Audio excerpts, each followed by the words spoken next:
예수님께서 길을 가시다가 레위라고 하는 한 사람을 만나서 그 사람을 예수님의 제자로 삼으신 이야기가 오늘 본문의 말씀 가운데 기록되어 있습니다.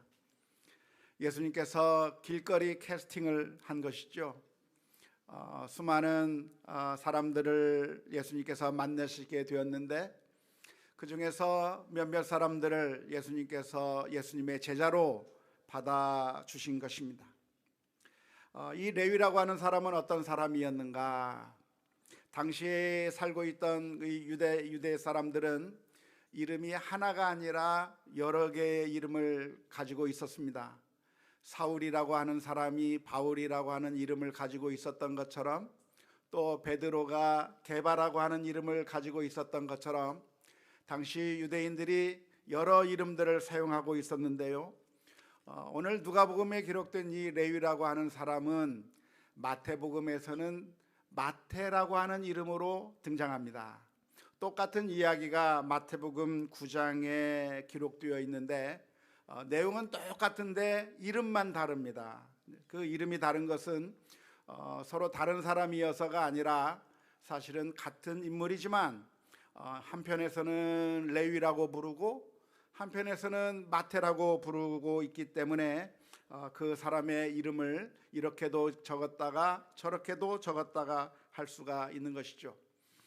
누가복음에서는 레위라고 하는 이름으로 기록이 되어 있는데요, 이 레위라고 하는 사람이 세관에 앉아서 세금을 거두는 세리로 있다고 하는 그 장면을 생각해 본다고 하면 그 장면이 참 너무나도 모순적이다, 아이러니하다라고 말할 수가 있겠습니다.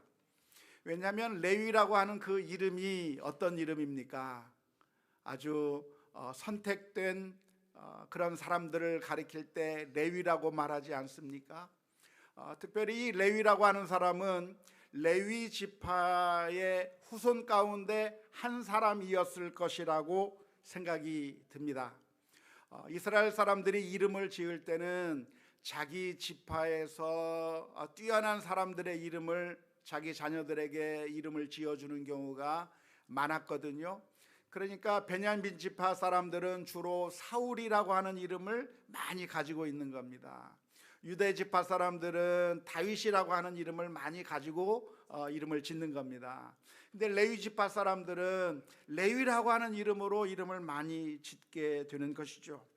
그러니까 이 사람이 구체적으로 정말 레위 지파였는지는 알 수 없지만 아마도 그럴 가능성이 많았다고 생각이 드는데요, 그렇다고 한다면 그 레위 지파에 속한 이 사람이 다른 거룩한 일, 정말 의로운 일, 하나님을 위한 일들을 하고 있는 것이 아니라 세리가 되어서 악한 일을 하고 있다고 하는 것 자체가 얼마나 모순적인 모습이 아닐까 우리가 생각해 볼 수가 있겠습니다. 오늘날에야 세무 공무원들 좋은 일이죠.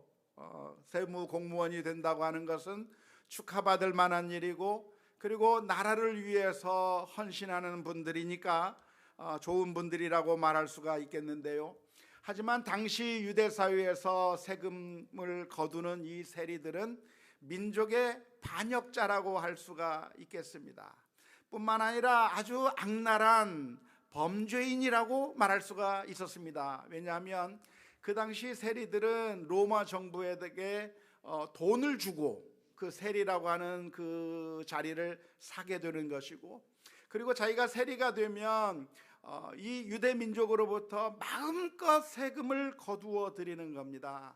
로마 정부에서는 세금을 얼마나 거둬 드리는지에 대해서는 아무런 신경을 쓰지 않았습니다. 얼마를 걷든지 간에 로마에게 바칠 만큼의 세금만 제때제때 바칠 수만 있다고 한다면 그 세리는 유능한 세리라고 인정을 받았기 때문에 당시 이 로마 사람들의 앞제비가 되어서 자기 민족들로부터 피를 빨아내고 고열을 빨아내는 그런 악한 일을 하고 있는 사람이 바로 세리였기 때문에 정말 이름에 걸맞지 않는 나쁜 일을 하고 있던 사람이 바로 레위라고 할 수가 있겠습니다. 당시 이스라엘 민족들 가운데서 세리 그러면 치를 떨은 것이죠. 저 사람은 지옥의 아랫목에 가도 시원치 않다고 할 정도로 그렇게 아주 혐오의 대상이 세리였다고 할 수가 있겠습니다. 그런데 놀랍게도 예수님께서 길을 가시다가 그 세리로 있는 레위를 만나셨고 그 레위를 향해서 나를 쫓으라 말씀해 주신 것이죠. 이렇게 예수님께서 이 세리, 특별히 죄인이라고 말할 수 있는, 악한 사람이라고 말할 수 있는 이 세리를 뽑아서 예수님의 제자로 만드셨다고 하는 이 사실이 좀 납득이 되십니까? 이해할 만하시다고 생각이 되겠습니까? 오늘 본문에 보면 그 모습을 본 이 바리새인들과 서기관들이 당장 불만을 터뜨리기 시작했습니다. 비난하기 시작했습니다.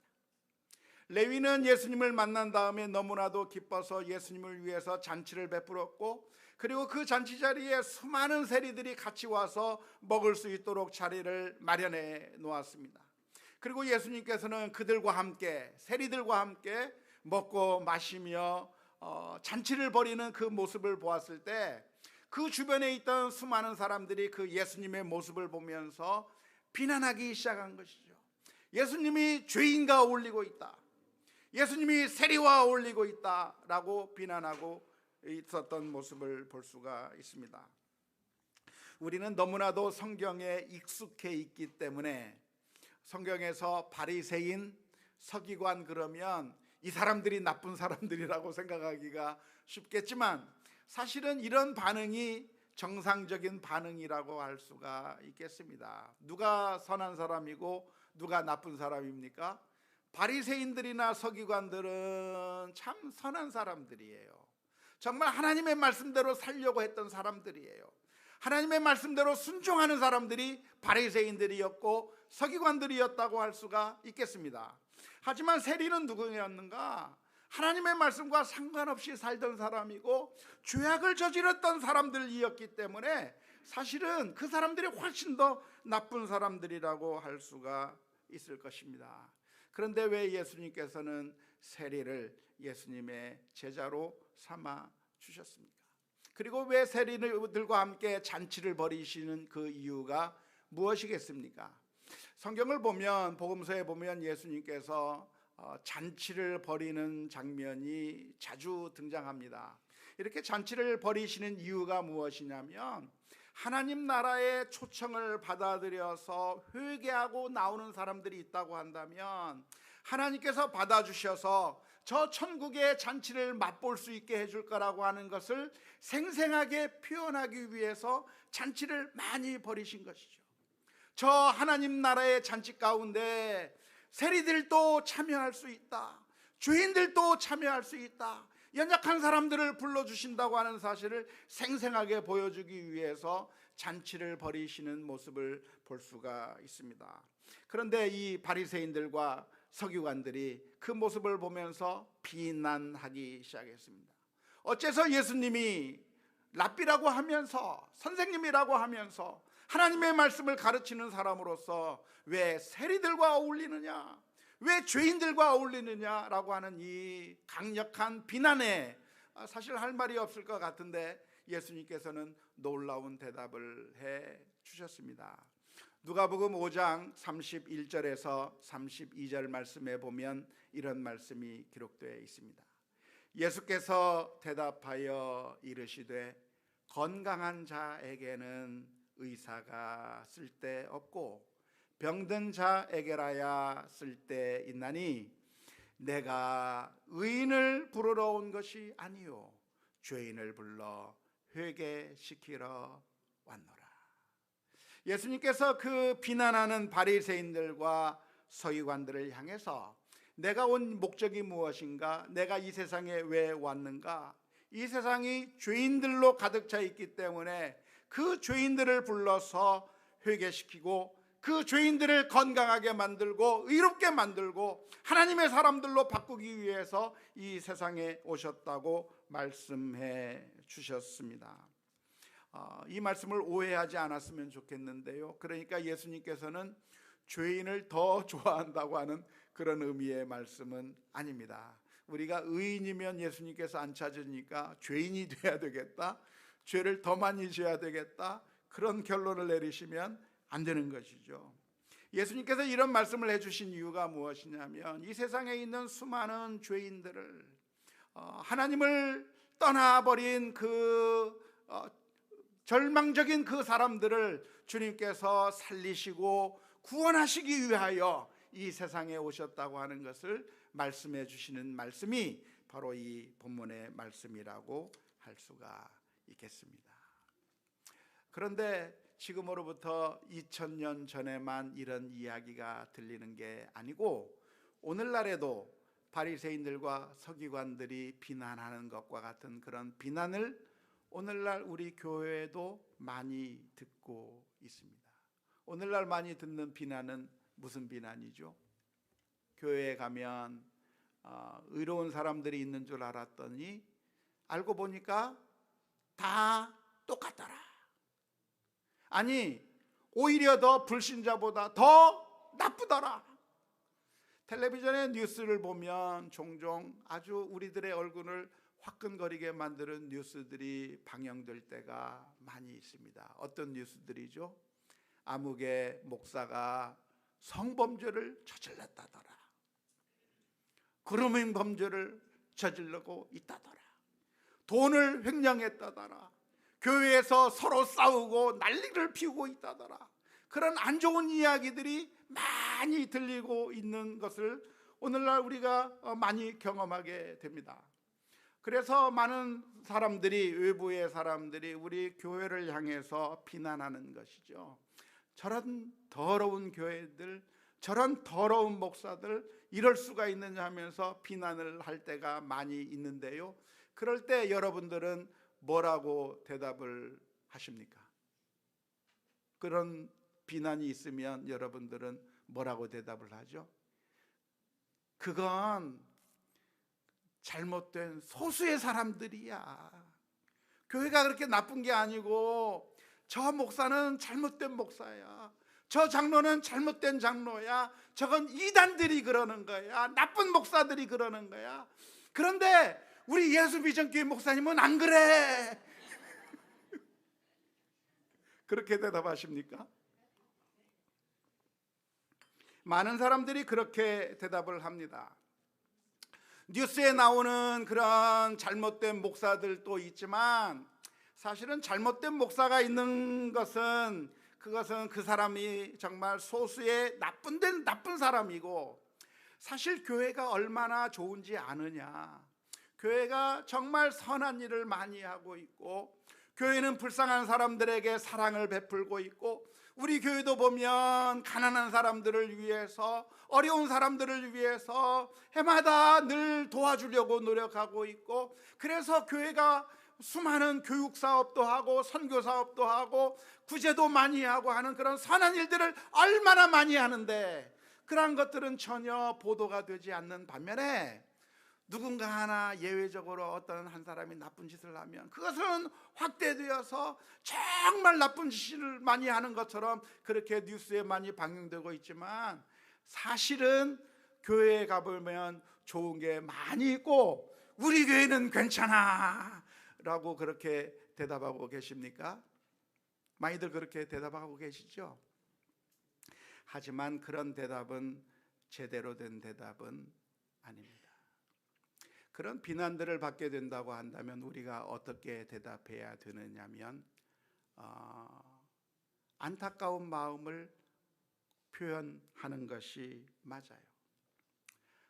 저런 나쁜 일을 했구나, 저 목사도 처음에는 그러지 않았을 것이라고 생각이 들었는데 유혹을 받아서 재물을 탐욕하게 되는 그런 나쁜 짓을 저지르게 되었고, 그리고 잘못된 판단으로 그런 성적인 범죄를 저지르게 되었구나, 너무나도 안타까운 일이구나 라고 공감해 주면서, 그런데 그게 그 사람 소수에게만 일어나는 일이 아니라 사실은 우리 교회에서도 충분히 일어날 수 있는 일이고, 나에게 아직 기회가 오지 않아서 그렇지, 나도 그런 사람과 똑같은 상황에 들어가게 되면 나도 도둑질할 수 있고, 나도 나쁜 짓 할 수 있고, 나도 미워할 수 있고, 나도 용서하지 못하게 되는 그런 똑같은 죄를 저지를 수밖에 없는 게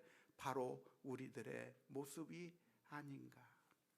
교회는 좋은 사람들이, 깨끗하고 거룩하고 완벽한 사람들이 오는 것이 아니라 이 세상 사람들과 똑같은 사람들이 교회 안에 들어와 있는 것이고, 사실 우리 목사님이 얼굴이 그렇게 인자하게 생겨 보이지만 사실은 나쁜 일을 벌이게 된다고 하면 버릴 수도 있는 가능성이 있는 분이야. 하나님의 은혜가 없다고 한다면, 하나님께서 지키시지 않는다고 한다면, 하나님의 도움의 손길이 없다고 한다면 우리는 언제든지 죄를 범할 수 있고 악을 행할 수도 있는 사람들이야. 예수님께서 이 세상에 오신 이유가 무엇인가? 바로 우리 인생이 완벽하지 못하고 언제나 넘어지고, 언제나 죄를 짓고, 언제나 악한 일을 할 수 있는 그런 더러운 인생들이기 때문에 내 힘과 능력으로는 거룩하게 되어서 완벽하게 되어서 하나님에게 나갈 수 없는 그런 너무나도 무능한, 영적으로 더러운 사람들이기 때문에 예수님께서 이 세상에 오신 것이고, 예수님께서 이 세상에 오신 이유는 우리가 죄인들이기 때문에, 우리가 의인이기 때문에 그 의인들만 골라서 우리를 천국에, 의인들만 골라서 데려가시기 위해 오신 것이 아니라 나와 같은 죄인도 불쌍히 여기셔서 용서해 주시고, 그리고 우리를 변화시켜 하나님의 자녀 삼아 주시기 위해서 예수님이 오셨다고 하는 복음의 진리를 함께 나누어야 합니다.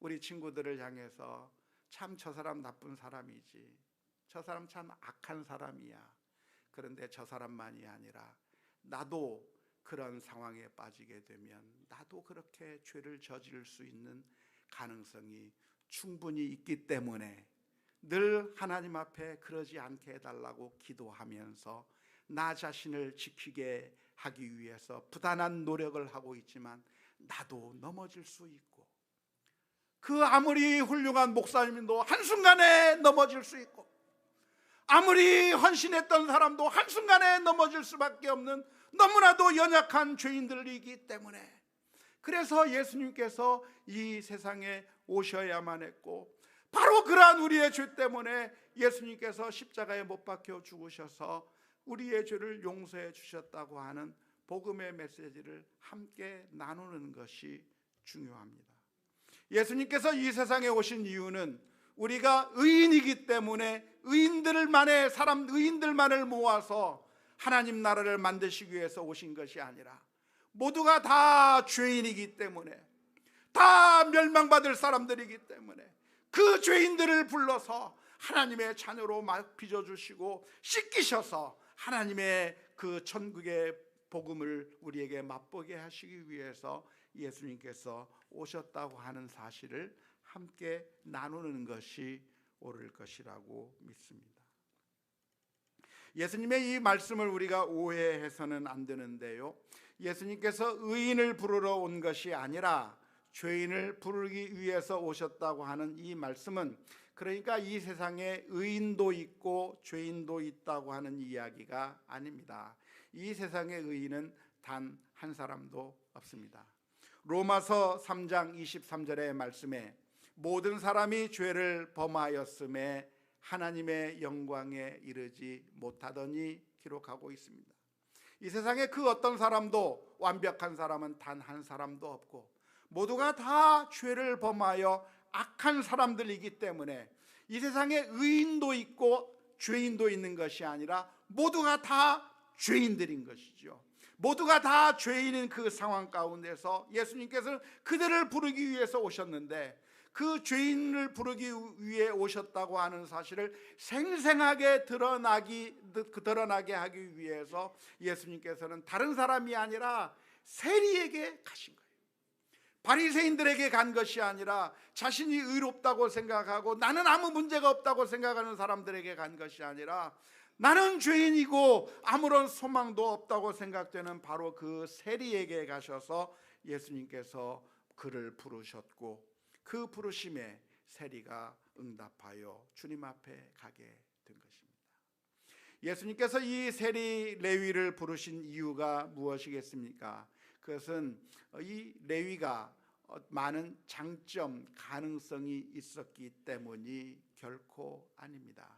예수님께서 길거리 캐스팅을 하신 것인데요, 이 세상의 감독들은 길거리 캐스팅을 하면서 흙 속에 숨어있는 진주와 같은 사람들을 발굴해냅니다. 그래서 감독들의 이야기를 들어보면 참 감독들의 눈이 참 대단하다고 하는 것을 실감할 수가 있을 겁니다. 아주 좋은 영화를 만들어 놓고, 그리고 그 영화에 데뷔하게 된 무명의 신인이 막 뜨는 것을 보면서 감독하고 이야기를 합니다. 저 사람은 어떻게 캐스팅했습니까? 그러면 감독이 이야기를 해요. 내가 사실은 어느 날 이 영화를 만들기 위해서 그렇게 고민하면서 길거리를 가고 있는데 저 사람을 보는데 저 사람이면 이 영화에 딱 맞겠다고 하는 그런 감이 와서 그 사람에게 제안을 해서 내가 그 사람을 캐스팅한 겁니다 하는 이야기를 들을 때, 역시 이 감독은 사람을 보는 눈이 있구나 라고 하는 것을 깨닫게 되는 경우가 있는데요, 예수님께서 이 레위라고 하는 사람을 캐스팅한 이유가 무엇일까요? 예수님께서 우리를 선택하시고 예수님께서 우리를 캐스팅하신 이유가 무엇입니까? 그것은 어떤 이 감독이 보는 것과 같이 우리에게 무슨 장점이 있고 무엇인가 대단한 것을 보여줄 수 있는 힘이 있어서가 아니라 사실은 아무런 이유가 없습니다. 주님께서 우리를 선택하신 이유가 있다고 한다면 우리를 불쌍히 여기셔서 하나님께서 사랑해 주시고 우리를 구원해 주신 것이죠.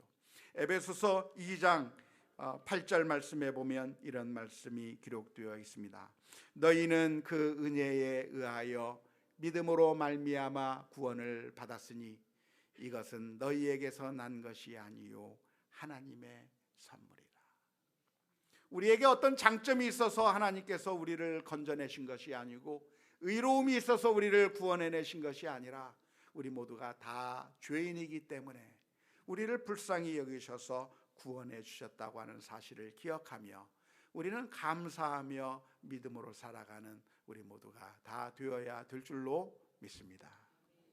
미국에 가면 미시간주라고 하는 곳에 노스리치 교회라고 하는 곳이 있습니다. 그런데 그 교회에서 광고판을 하나 세워놓고 그 광고판에 하나의 문구를 적어 놓았습니다. 뭐라고 적어 놓았냐면 우리 노스리치 교회는 위선자들의 교회입니다 라고 써놓았습니다. 우리 교회는 정말 사랑이 많은 교회입니다. 우리 교회는 행복이 넘치는 교회입니다. 우리는 정말 멋진 교회입니다. 이렇게 선전한 것이 아니라, 우리도 자꾸 그렇게 선전하려고 노력을 하고 있습니다만, 우리 교회에 오면 사랑이 넘쳐요. 우리 교회는 다 좋아요. 주차장도 좋고 목사님도 좋고 성도님도 좋고 다 좋아요. 이렇게 선전하고 있는데, 그런데 이 교회는 정반대로 선전을 했습니다. 뭐라고 선전했냐면 우리 교회는 위선자들이 모여있는 교회입니다. 왜 그렇게 써놓았느냐고 브래드 파월 목사님에게 물어보았습니다. 그랬더니 그 목사님이 대답하기를 교회에 대해서 교회 밖에서 교회를 잘못 생각하고 있기 때문입니다 라고 이야기했습니다. 세상 사람들은 교회가 어떤 교회라고 생각하는가? 교회라고 하는 것은 의로운 사람, 거룩한 사람, 더 깨끗한 사람들이 모인 곳이 교회라고 생각하지만, 사실 교회라고 하는 것은 그런 아주 거룩한 사람들이 모인 곳이 아니라 세상 사람들과 똑같은 죄인이 교회 안에 들어와 있는 것이고, 세상 사람들과 똑같은 그 위선자들이 교회 안에 들어와 있는 것입니다. 교회는 누구로 구성되어 있는가? 세상 사람들과 똑같은 사람들이 들어와 있는 것이고, 그리고 이 위선자들을, 이 욕심 많은 사람들을, 이 자기밖에 모르는 이 사람들을 주님께서 우리를 구원해 주시고 변화시켜 주시기 때문에 우리도 구원받을 수 있다. 내가 의로워서 구원받는 것이 아니라 주님께서 우리를 사랑해 주시고 불쌍히 여기셨기 때문에 당신도 구원받을 수 있다고 하는 메시지를 전하기 위해서 그것을 써놓았다고 말하고 있고, 뿐만 아니라 이렇게 써놓았을 때 지나가는 사람들이 그 교회 다니는 것을 알고서 당신네 교회는 위선자들이 다니는 교회라며, 당신네 교회는 순 거짓말쟁이들이 다니는 교회라며, 도대체 그 교회에 무슨 일이 있는 거야? 무슨 뭐 싸우고 있는 거야? 왜 그렇게 써놨어? 라고 질문을 던지면 그 이야기를 가지고서 복음을 전할 수 있는 기회를 만들고 대화를 터기 위한, 그 물꼬를 터기 위한 그것을 만들기 위해서 그렇게 써 놓았다고 하는 것입니다. 오늘 우리들이 오늘 이 말씀을 기억하면서 우리 자신의 모습을 돌아보아야 하는 것이죠. 내가 주님 앞에 온 것은 거룩하기 때문에 온 것이 아니라 사실은 주님께서 세리도 구원해 주셨다고 한다면 이 세상 그 누구도 예수님 앞에 나오지 못할 사람은 단 한 사람도 없습니다. 누구나 다 주님께서 영접해 주실 수 있기 때문인 것이죠.